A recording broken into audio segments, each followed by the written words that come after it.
Hello, everyone. It's time once again for Catalog and Cocktails. It's your honest, no BS, non salesy conversation about enterprise data management presented by Data.World. We've got tasty beverages in our hands. I'm Tim Gasper, longtime data nerd, joined by Juan Cicada. Hey, Juan. Hey Tim, how are you doing? It is always great to take a break during the day and have this chat about data. We've been doing this now. This is again season 8, year 5 doing this. I'm always so excited, and I feel what gets me really excited is that we always have the opportunity to talk to so many phenomenal people in the Amazing data. people.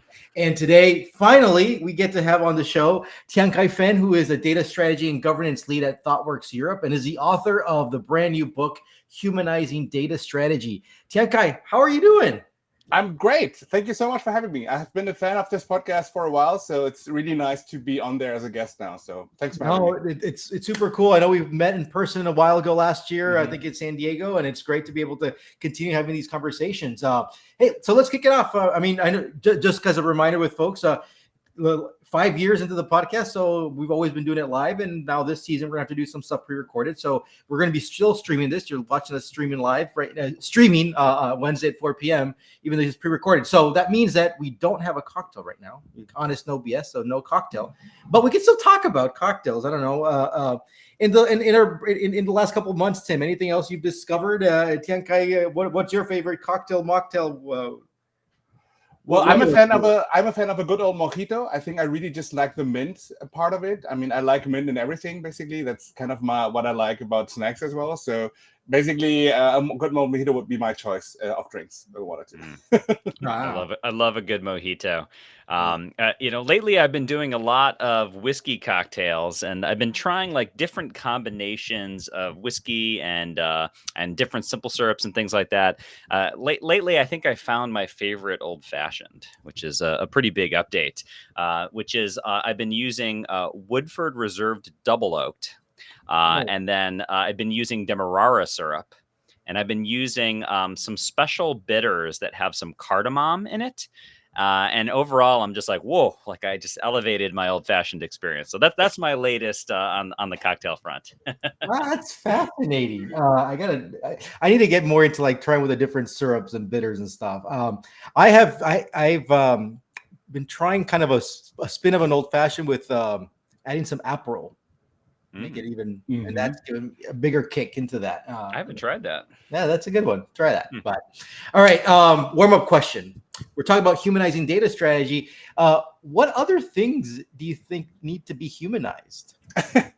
It's a great question. I think for me, humanizing means to just think more about the people that are impacted by something, right? And I think if I look at my own weaknesses, I really hate queuing up. So whenever I'm queuing up somewhere and I have to wait in line for something for a long time, I just think that could be more humanized, right? Like either you could maybe anticipate the demand a little bit and open more cash registers, for example, or maybe you could put certain processes online so people don't have to actually pull literal paper with numbers on it and sit there for 2 hours. I think there's a lot of things where I would just say if you keep the people more in mind that have to do it, then you could help humanize it more. So maybe that's more from a venting point of view, but that would be my point of view on this. I like that. That resonates a lot with me as a chief customer officer at Data.World, right? You really want to think about the humans that you're impacting and making their lives easier, right? Exactly.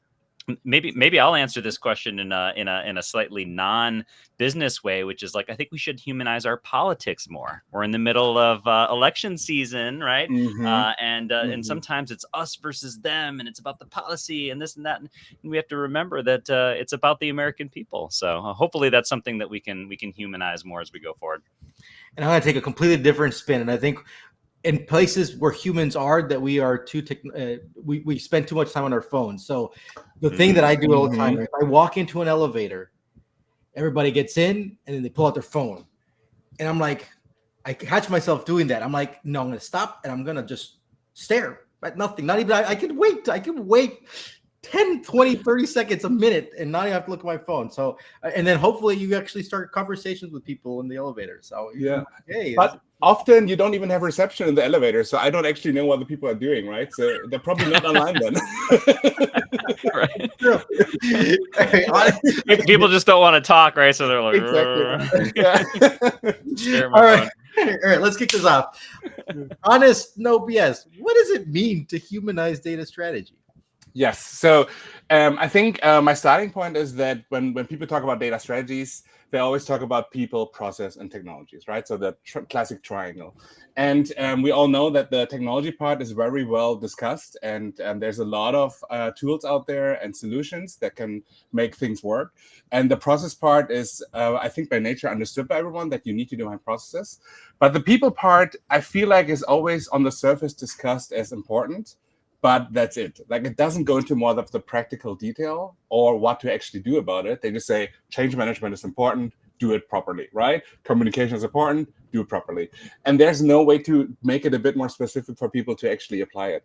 So my whole attempt of this book is to actually make it a bit more practical and really make it something that people can resonate with to apply it in their own way, in their own organizations. So I break it down into the 5 C's, which are competency, collaboration, communication, creativity, and conscience, which basically is all going back to what makes us human, right? So we all have an intrinsic need to communicate. We have language as compared to a lot of the animals out there, I would say, or other living creatures in the world, right? Communication, also collaboration, right? That need to work together, and for human connection, for example, and even conscience, which is a very human thing. And although we are trying to apparently make AI feel conscience too, I think it's something still very much inherently human to have that gut feeling that something is bad or good. And what I'm trying to do is basically just to apply those more into the day-to-day of any data strategist. All right, so this is fascinating how you just jumped into this. The 5 C's: communication, collaboration, creativity, consciousness, And competency. competency. Okay, so let's dive into them. Yeah. You pick. Yeah. Would you want to start with communication, or does order matter? Do you actually approach this in kind of a certain order?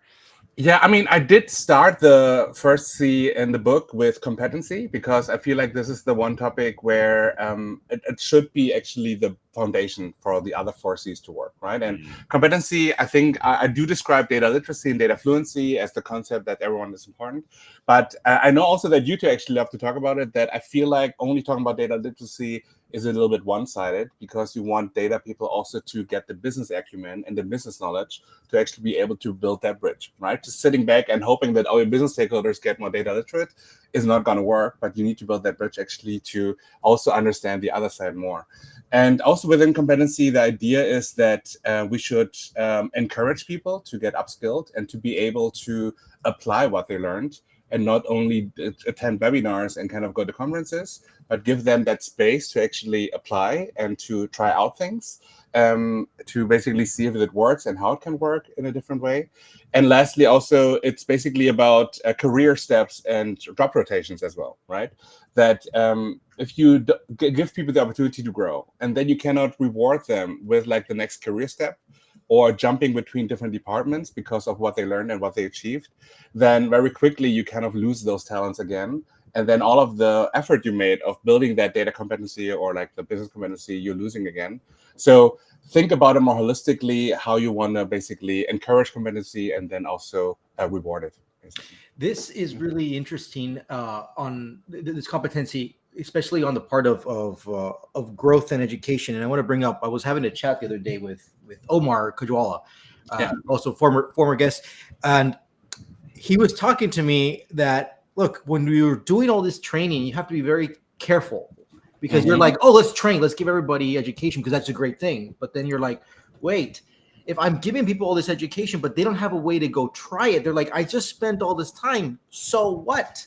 And that can get frustrating around that. And then you're also not spending your resources wisely. So this is really interesting about bringing that up because everybody's like, yes, literacy, let's go educate. You should go learn this. But it's not just about learning. It's also about applying this to your day-to-day, which is helping you grow. So exactly. And I mean, this is even rooted in science, right? That if you learn something and you don't apply it practically, you're going to basically forget 90% of it because it only sits in kind of your conceptual mind and not actually in having experienced it practically. So just in the sense of the efficiency of sending people to trainings, even from that sense, letting them actually apply it practically should be in everyone's interest. for sure. That makes total sense. When you think about competency, right? I know sometimes people think about like, there's more like the quote hard skills, right? The technical skills, right? And then there's more like, oh, the soft skills, like communication and collaboration and, ability to present and things like that, right?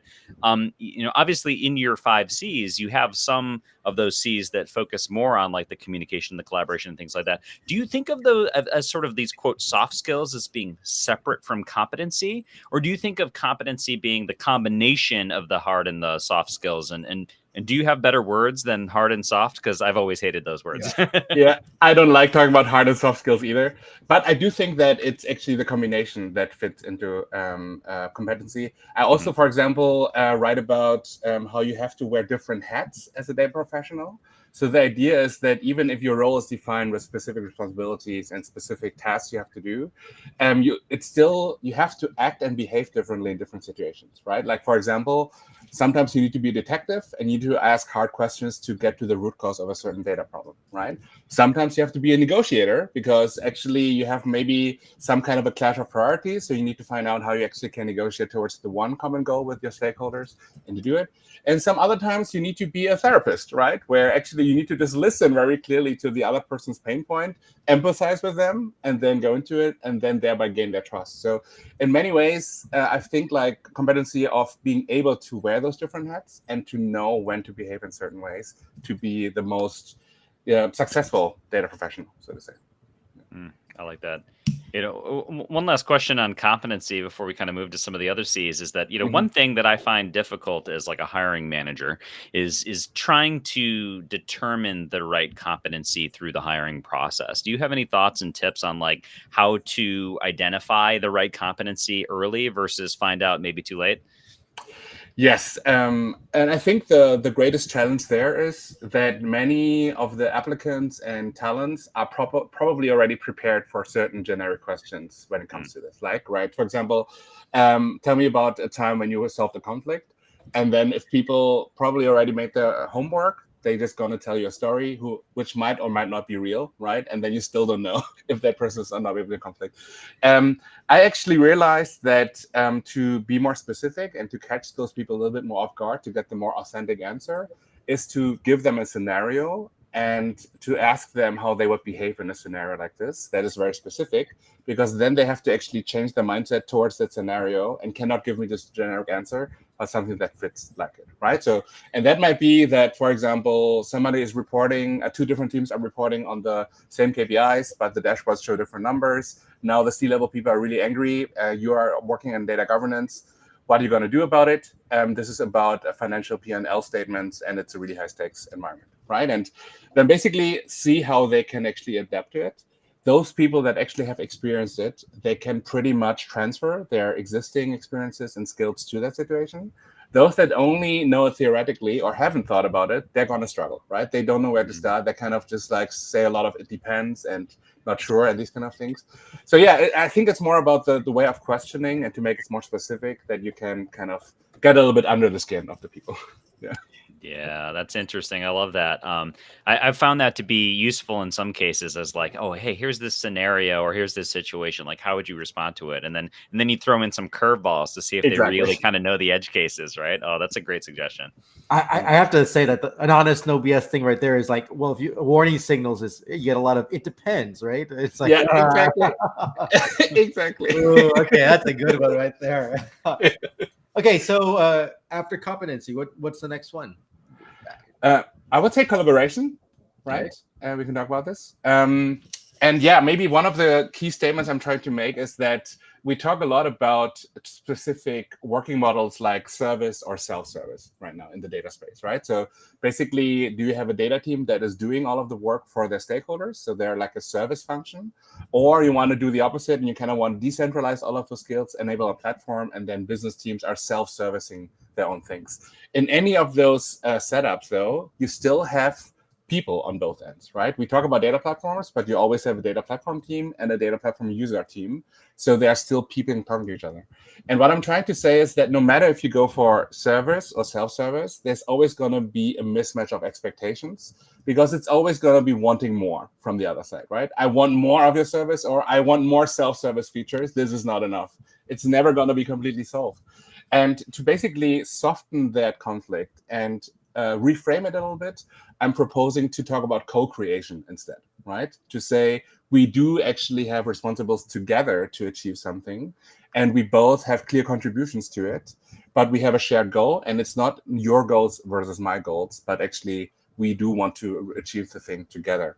And by reframing that, you might think about also if a ticket system operationally completely makes sense, or maybe you should start having more human contact again. It also impacts how you shape your quarterly objectives potentially, and not just do it what you think is right, but you actually talk upfront and you commit together to things. And it also impacts how you then get credit for the things that you achieved with your stakeholder teams, right? And showing up as co-creators of something that worked, and not just one party gets the credit and the other party doesn't. So I hope that this is kind of creating a ripple effect of just a better collaboration between departments. So this aligns very much with how I do the work, how we do our work in our lab, which I call it as co-innovation. So for example, Nice.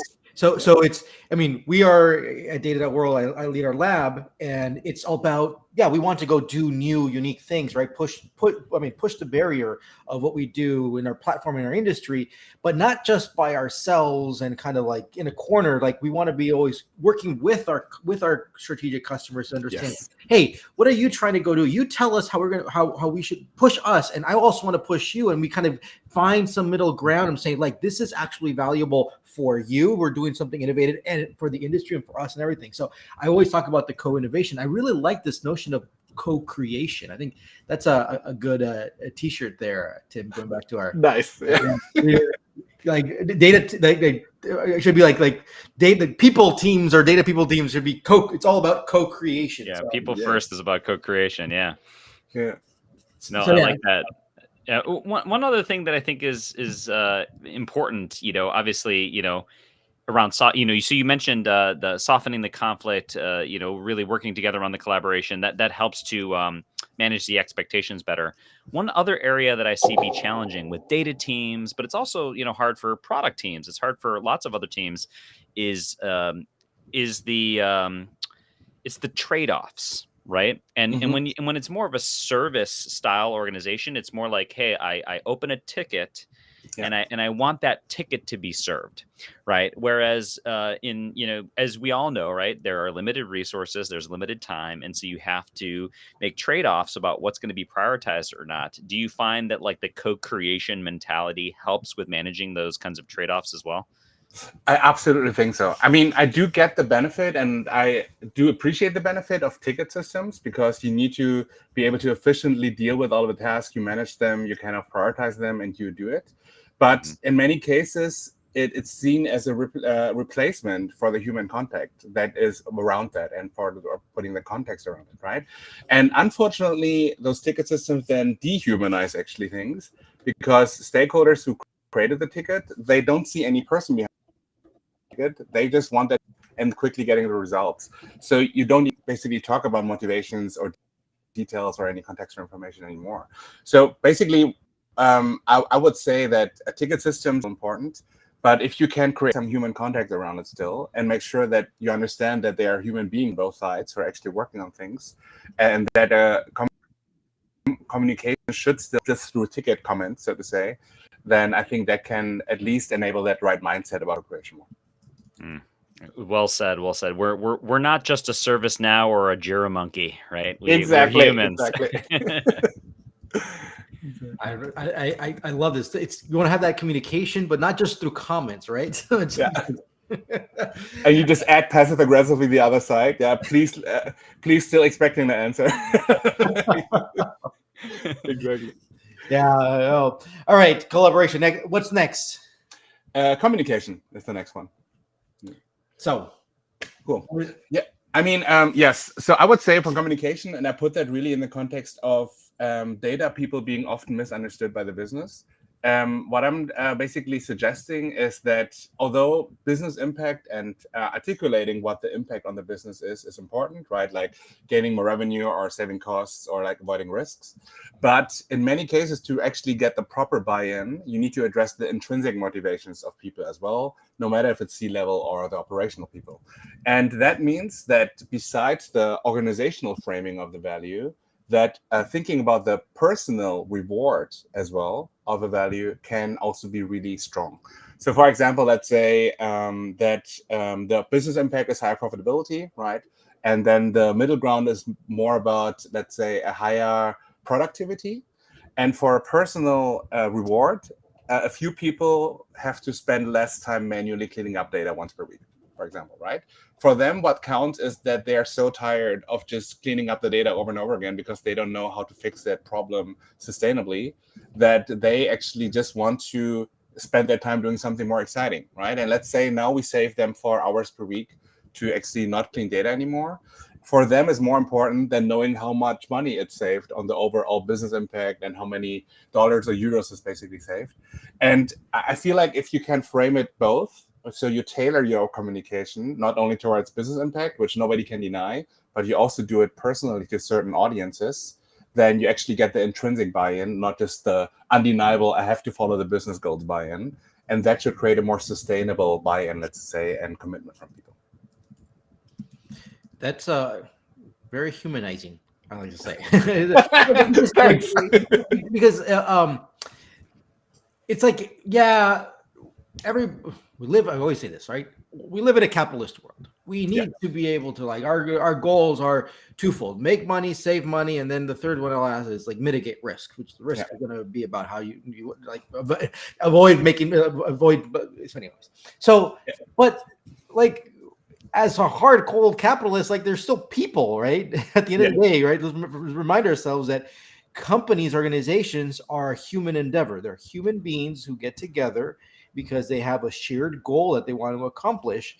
And so there's people who are part of that goal. So it's like, and those goals are because they may align with the mission of the company too. People will choose that, but also they have their personal goals, and right, and those personal goals maybe align somewhat with the company too, or they just have some other things. And I think that goes back to like another point that you made up is like, when it comes to the competencies, like, what are your career progressions? What do you want to go do? How are we helping you there? Because if you're happy, then actually that's actually going to help the organization that you're part of to actually be more productive and so forth. So I find this very part of the communication is communicate what you're doing from a business perspective, but also from a personal. I think that's really important. I like how you're calling that out. Yeah.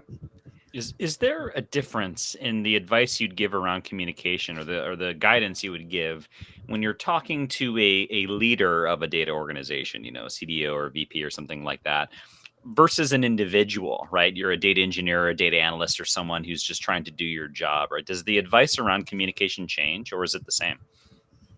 Yes, I think the communication definitely changes, right? Because very simply put, a CEO cares about different things than, let's say, an operational junior data analyst, very simply said, right? And really knowing how these audiences work is really important. And I think this is also another part of what I'm writing about, right? So that communication always starts with understanding the audience, right? And I talked about that personal reward stuff. If you don't know the audience, then you will never know what the personal reward actually is for them. So I would suggest to find out first before you communicate, because if you communicate in the wrong way and you look assumptuous about them, and then they all feel misunderstood by you, you might damage things more than actually have bettered them. So then you have to repair the relationship again, which takes a whole more effort again afterwards, right? And so what I'm thinking is that with stakeholders, everybody does stakeholder mappings, right? You usually differentiate between advocates and detractors, right?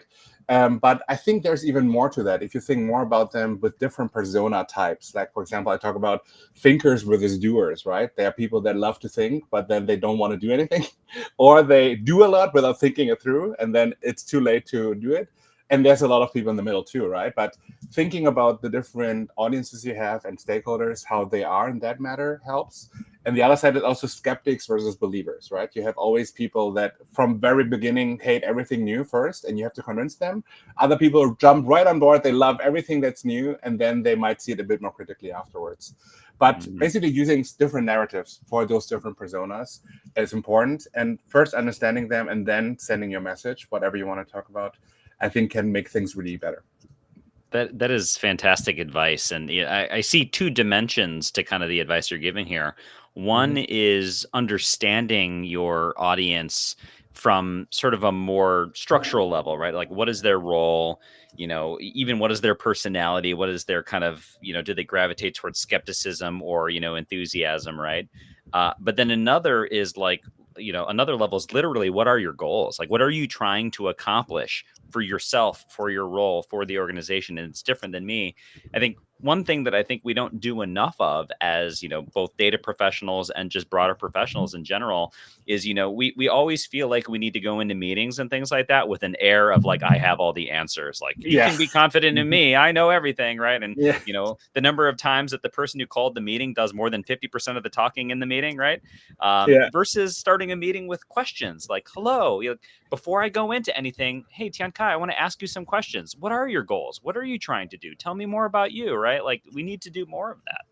Absolutely. And I actually learned it the hard way myself because most of my career, the first step was being a data analyst, right? And as an analyst, everybody welcomes you because you bring insights to them where they're like, oh, wow, that person had analyzed the data and tells us what to do and what the recommendations are. And then I switched to the data governance side, and all of a sudden, all the doors were closed and nobody reacted to me anymore. And if they reacted, they were really cautious around me first. So I had to learn how to start conversations in a better way. Like, because if I came in, I'm now leading product data governance, for example, and this is how I'm going to plan do things, and this is how we set up guardrails and policies, then I'm scaring people immediately off, and they never want to talk to me again ever anymore. So I changed the narrative. I came in, I'm like, yeah, I started this new job, but I really want to understand how you are doing. What are your challenges with data? What are your business objectives? And then when they told me more and more and they were able to share, I could actually tailor what we're offering and what we're working on to solving their problems, which seems much more collaborative than just, pushing my services on them or pushing my methods on them, so to say. So, yeah. This reminds me of a fantastic book I recommend. It's a Fierce Conversations, and in the book, the author goes into I just looked it up. She calls it an issue preparation form. So it goes the issue. So you go, what the issue is, right? Spell it out. Yeah. It's significant because, right. My ideal outcome is fill in the blank. What is the relevant background information we should have? What have I done up to this point? And what are the options I'm considering? And then the help I want from this group is the following. And that really points to like, this is like the clear communication that really you want to kind of, she calls it, you want to interrogate reality, right? Around these. Absolutely. And I think this it is for me, her definition. After reading the book Fierce Conversations, and I'm like, our whole honest, no BS kind of mantra we have is like, that's exactly what it is. Honest, no BS for me means like, I just want to have these fierce conversations with you. I want to get down. I want to understand what we're trying to do, understand what motivates you, what's motivating the company, why we need to go do this. And sometimes like it just won't work and won't align, and it's okay. We need to part ways, and that's better to know that up front, right? Because parting ways is going to make you happier and better and accomplish the stuff that you want to go do and make the company do better. Like, that's nothing wrong with that, right? And that's a really good one, because even with what you just said with filling in the blanks, not many people think that way, right? Because if once they have an issue, they're actually more impulsive usually by nature, and they kind of just want to vent about it in a very emotional manner. But by asking those questions, what you just said, you actually kind of rationalize it more. And so you basically let them think about more critically about it, and then you can both come to a rational agreement first, and then basically emotionally solve it. Then I think that can be a really powerful move, instead of just being really one emotion against the other emotion, right? So to say. So very cool. All right, next one. You got two left. Yes. Creativity or conscience? I would say creativity. Yeah. And creativity, basically, what I'm trying to say is that by nature, data jobs seem to be not creative, right? Because it sounds very analytical. And if you describe somebody's task in a data role, it doesn't really sound creative at all. But what I'm trying to say is that creativity really is a muscle that can be applied in different ways, right? And no matter what your job is, there's always a way of being creative and bring in new ideas. And even more realistically, based on basically how the human beings are, creativity is the source for innovation, right? Because it starts actually as personal ideas in someone's head, and then it turns into actually something technical or something for the society that actually innovates things. So telling ourselves that I work in an analytical job, so I do not get to be creative, is really the wrong message. So instead, a data strategy should actually encourage people to be creative, give them that space of experimentation and to be able to fail without too many grave, basically, consequences, and to encourage everyone to even co-create again, right? To bring in together their creativities and come up with even better things and really go with that. I mean, in my own style, as you know, I'm a musician, so I do make that comparison between music and data as well, right? So even in music, you can be very analytical about it, right? So you have a scale of notes that is predefined. You have different rhythm types. You have instruments, and if everything is predefined, it's again just how you mix and match the different things in music to actually turn it into art. So why should it be that different to data when you have data points and you have structures and everything? It's also art because you put something new together and you interpreted it. So the idea is basically to how to practically encourage more creativity also in data roles.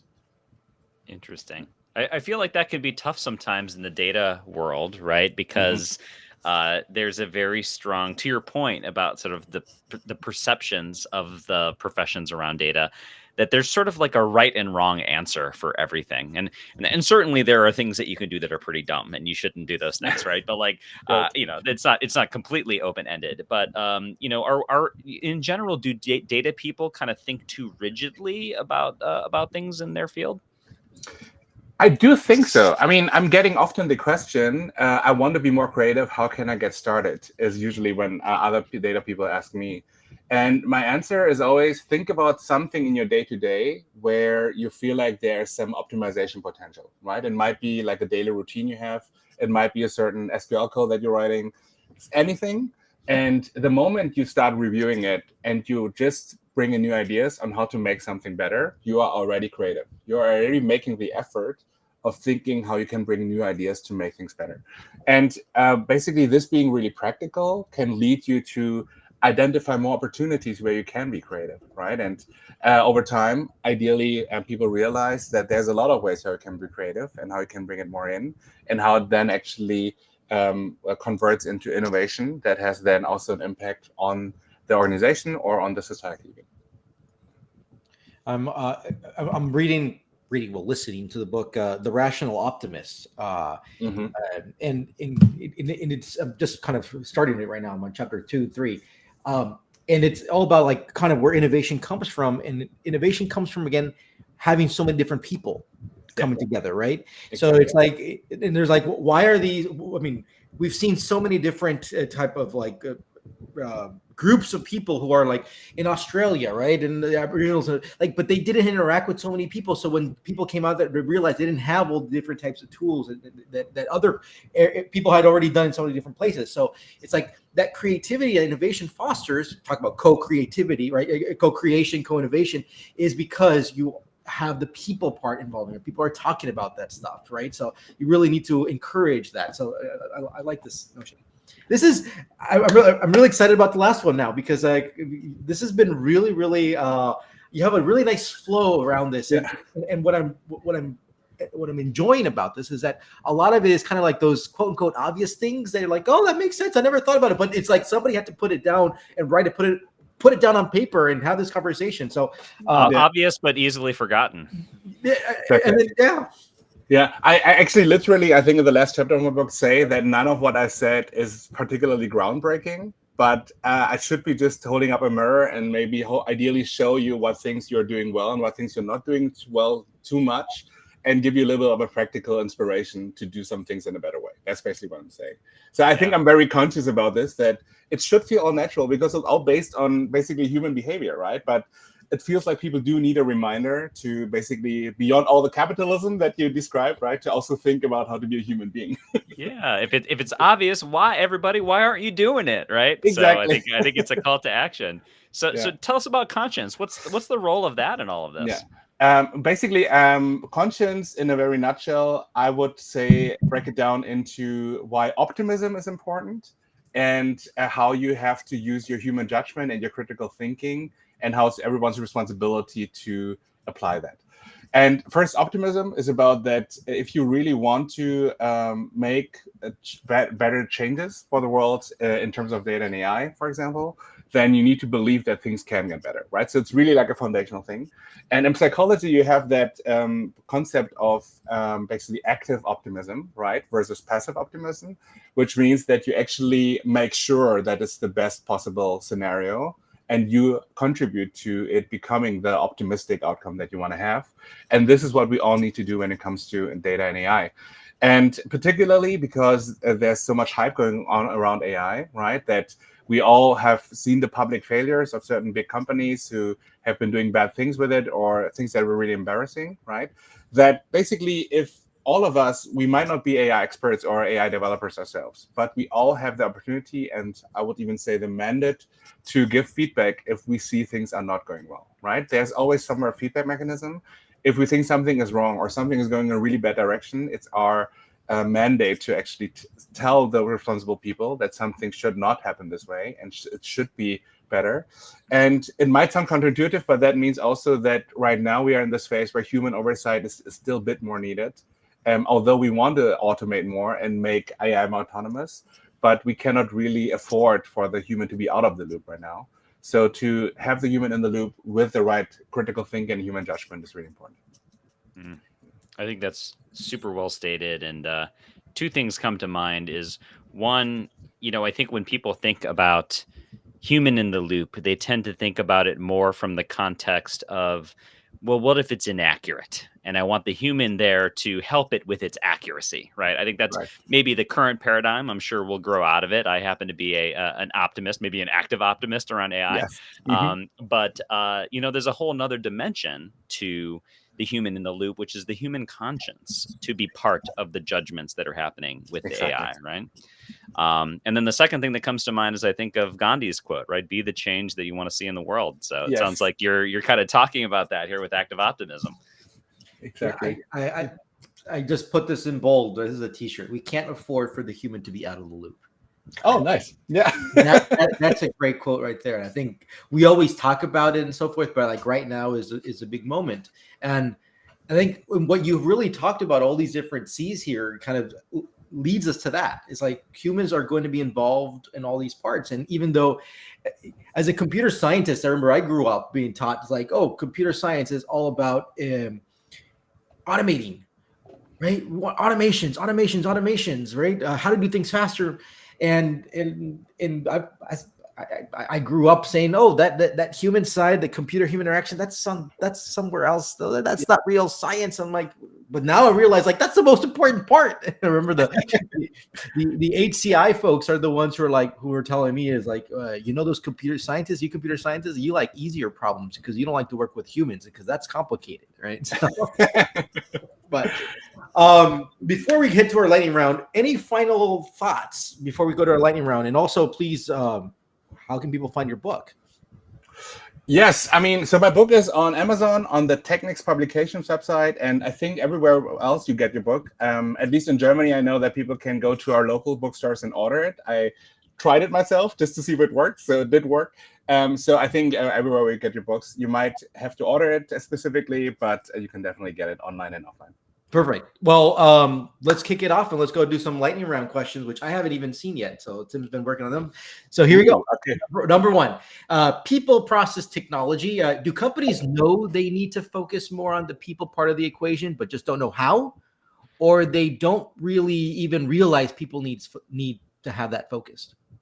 I think it's the first one. So they know it's important, but they don't know how. And it might be related to either not having the right people and experts in the leadership that know how to do it, or they are not sure, they're not investing enough in it because they don't know how to invest in it, basically, right? So is it actually people anymore? Do we have to restructure our organization? Like, what is it they need to do? So all of that panicking and uncertainty leads to just doing it more cautiously, but then that's too little, basically.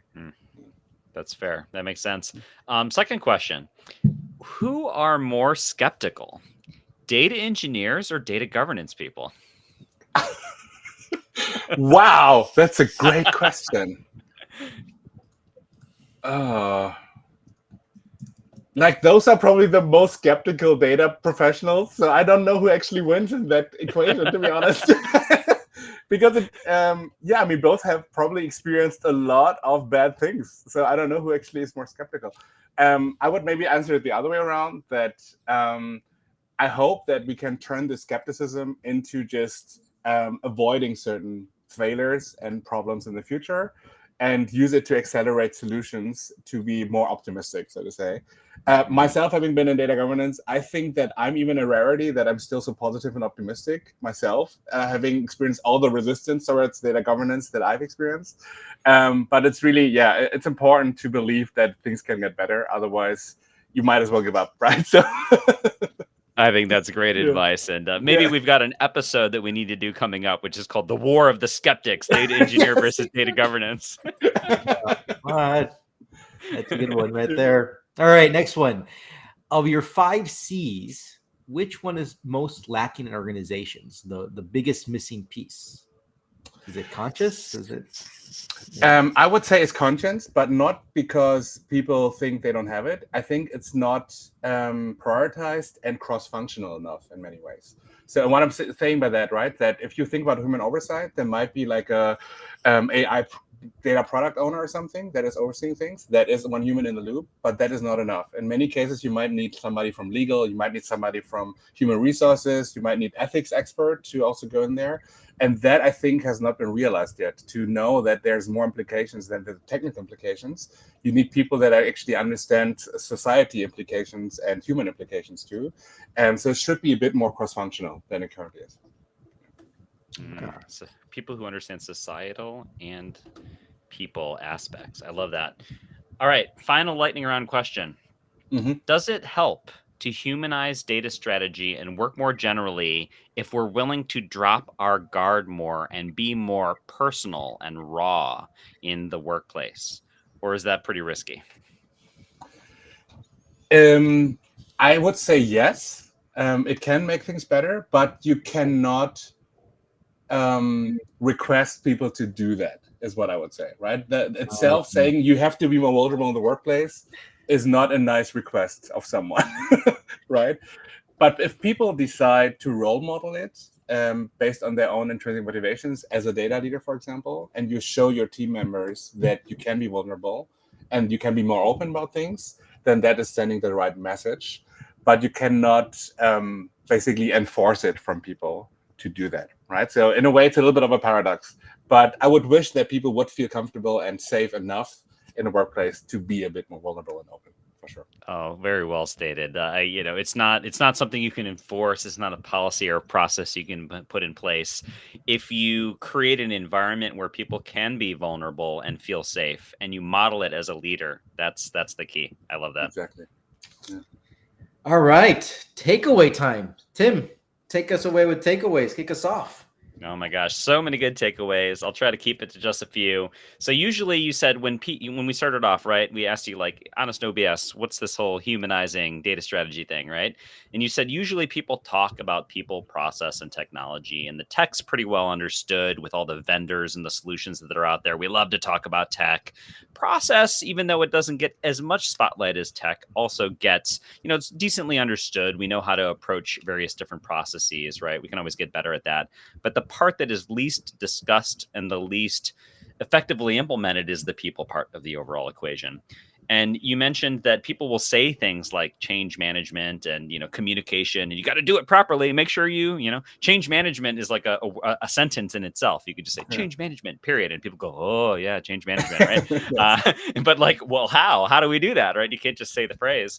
So you outlined these 5 key areas, and what makes it easy is they have a mnemonic, right? They all begin with C, and it's competency, collaboration, communication, creativity, and conscience. And you started with competency, right? That's the foundation to really allow the others to work. And, it's not just like data literacy or something like that. It's really the combination of the capabilities from the data side to the business side that make everyone effective. It's the hard and the soft skills, even though we don't love those words, right? And it's the environment and the encouragement for people to upskill, to apply what they learn, to not just do things like attend conferences, but actually give them opportunities to apply these different skills. And people need to wear different hats, and you need to look for that. We talked about how to hire for competency. You mentioned that a lot of candidates, they're prepared for interviews now. They know how to tell the stories already. They have the data points already, so they have their script, right? Yeah. But you can really evaluate for competency in a more by creating novel situations and asking them, how would you respond to these scenarios in these situations? And if you get a thorough answer where it's opinionated, it's thoughtful, it's clear they've demonstrated their learning, and it's not just generic and it depends, then you've got some good signs there. And you mentioned collaboration, right? Collaboration is about these different working models. Sometimes it's more of a service model, sometimes it's more of a self-service model. But regardless of that, you need to make sure that everyone understands there's people on both ends. This is not, data as a service or just a platform, right? There are humans in all parts of the equation. And there's always going to be some kind of a mismatch of expectations, which you have to manage. People will always want more. There's nobody who says, oh, our data at our company, we have just the right number of people. Everything is perfect. Expectations are perfect. Nobody ever has any misunderstandings, and that's not just data, right? That's business in general. But if you can soften the conflict through the art of co-creation, that's where things can really be collaborative and creates a ripple effect that's positive throughout the organization. So thought that was really great. Juan, I'll pass it over to you. What were your big takeaways? We'll continue. Communication. Data people being misunderstood by the business. That's one of the issues. But we really need to articulate the business impact is important. But in many cases, to get that buy-in, we need to understand that there's intrinsic motivations, right? Really think about the personal reward. That can be really strong and tailored to the business impact and the personal impact. That's how we can make this sustainable. So we're like, yes, we need to go make more money and so forth. But then what are the steps? Like, how do we tie things all the way? And then, you say, look, if we do all these things, then we're doing all this cleaning of data over and over again. We can stop doing that because that's just annoying for people and they're not being productive over there. They can now use that time for other things, like be able to go tie that. And people are just tired of doing that annoying work, right? Communication starts with understanding the audience. And without that, you won't understand their personal interest. We do stakeholder mappings. We talk about advocates and detractors, but there's much more about it. Who are the thinkers versus the doers? People like to think but don't do, or people who actually do but jump in without thinking, right? Or skeptics versus the believers, right? They need to be convinced, or people who just jump in head first too, right? On the creativity side, I like how you say it's a muscle that can be applied in so many different ways. It's a source of innovation, and it starts with the personal ideas in our heads. And strategy should really encourage to be more creative. And I love your analogy of music and data, because it's like music is very defined by rules, but there's just so much in the art and how you can mix and match that. And then we close with the conscious. Why optimism is important. We need to use human judgment and critical thinking, and it's everyone's responsibility to apply that, right? As we have this whole active versus passive optimism, right? And I think that, I like how you said, the active optimism is contribute to the best possible outcome. Be that contributor right there. And there's always this feedback mechanism, and we need to have that responsibility to share if things are not going well, especially now in this kind of AI wave that we're in. And I think my favorite quote right now is that we can't afford for the human to be out of the loop. And at the end of the day, everything we've talked about, you kind of say it's kind of obvious, like this should feel natural. Yeah. Tiankai, how did we do? Anything we missed?